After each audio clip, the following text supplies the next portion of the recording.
nangangailangan mula sa umpisa. Pinagaling ni Jesus ang mga may sakit at pinakain ang mga nagugutom.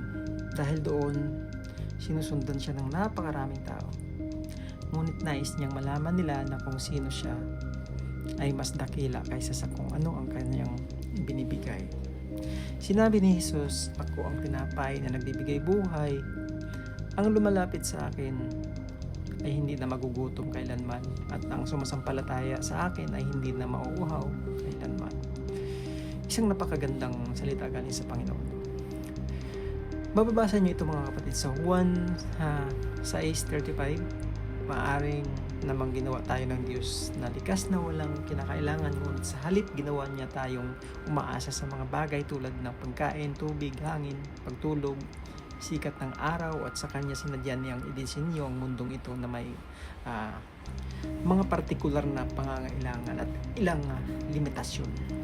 So umpisa pa lamang tayo ay nangangailangan na kung paano ang pagkain at tubig ay mahalaga para sa buhay ng tao. Ang pang-araw-araw na mga katotohanan ay nagtuturo sa atin sa spiritual na katotohanan. Mas kailangan natin si Jesus kaysa sa mga mahalagang bagay sa buhay.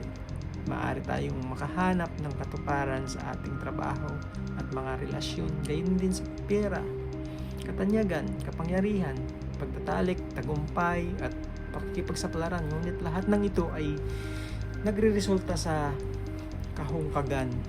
Parang ang lahat ng ito ay paghahabol sa hangin.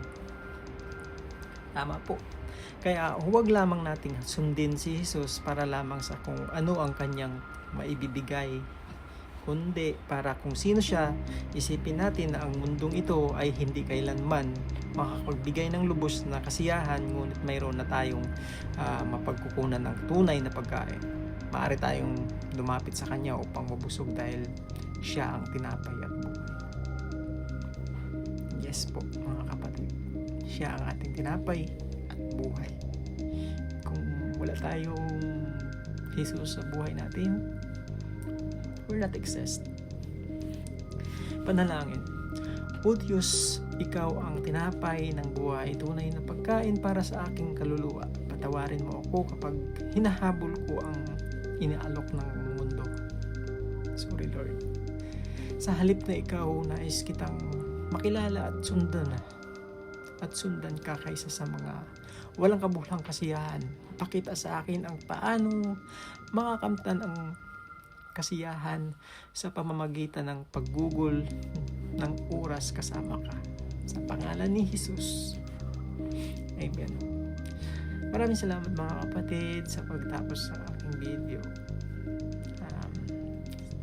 Kita-kita po uli sa mga susunod na video. Maraming salamat po. Amen.